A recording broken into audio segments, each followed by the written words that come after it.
గుంటూరులో అంబటి రాంబాబు గారి మీద జరిగిన దాడిని తీవ్రంగా ఖండిస్తూ ఏం జరుగుతుంది ఈ రాష్ట్రంలో? ఒక రావణ కాష్ట, ఒక ఆటవిక రాజ్యం ఈరోజు పరిపాలిస్తాం. ప్రజాస్వామ్యంలో ఉన్నా మనం, లేదా పాకిస్తాన్, ఆఫ్ఘనిస్తాన్ లాంటి దేశాల్లో ఉన్నామని చెప్పి ఈరోజు ప్రజలందరూ కూడా విస్తుపోయే కార్యక్రమం. 2000 మంది జనాభాతో ఇంట్లోకి ప్రవేశించి ఇంట్లో ఉన్న వస్తువులన్నింటినీ కూడా విరగొట్టి, పగలగొట్టి, కొంతమంది అక్కడ వైఎస్ఆర్ కాంగ్రెస్ పార్టీ కార్యకర్తలు ఉంటే వాళ్ళను కొట్టి, ఆఖరికి రాంబాబు గారిని కూడా మ్యాన్ హ్యాండిల్ చేయటం జరిగింది. ఆఫీసు తగలబెట్టే కార్యక్రమం చేయడం, కార్లు తగలబెట్టే కార్యక్రమం చేయడం. పోలీసులు ఏం చేస్తున్నారు? ఏం చూస్తున్నారు?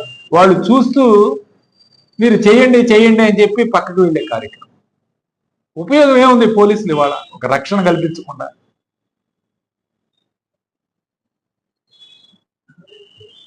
నిన్న వినుకొండలో, మొన్న చిలకలూరిపేటలో, అంతకుముందు గురజాల్లో, ప్రతి నియోజకవర్గంలో ఆటవిక రాజ్యం, రాక్షస పరిపాలన, ఇంత దారుణంగా పరిపాలిస్తున్న కూటమి ప్రజలు ఒకటే చెప్తా ఉన్నాం, దయచేసి కేంద్ర ప్రభుత్వం దృష్టి పెట్టాలి, ఈ యొక్క సంఘటనల మీద విచారించాలి.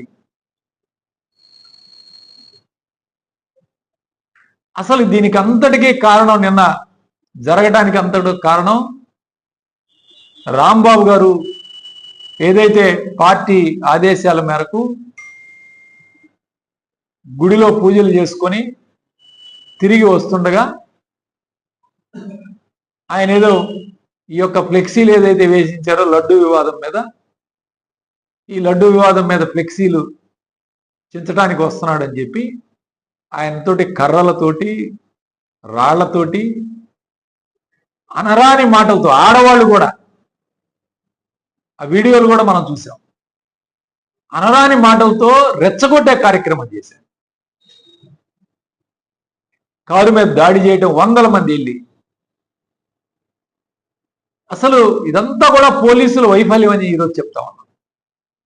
ఎస్, మీకు అక్కడ తెలుగుదేశం వాళ్ళు ఉన్నారు, ఆయన్ని డైవర్ట్ చేసి వేరే రూట్లో తీసుకువెళ్లాల్సింది కదా. మీరు ఇక్కడే ఉండి ఆయన చూస్తూ, ఇదంతా కూడా చూస్తూ ఆయన అదే రూట్లో పంపించడం పోలీసు వారి పూర్తి వైఫల్యం అని చెప్పి ఈరోజు చెప్తాం.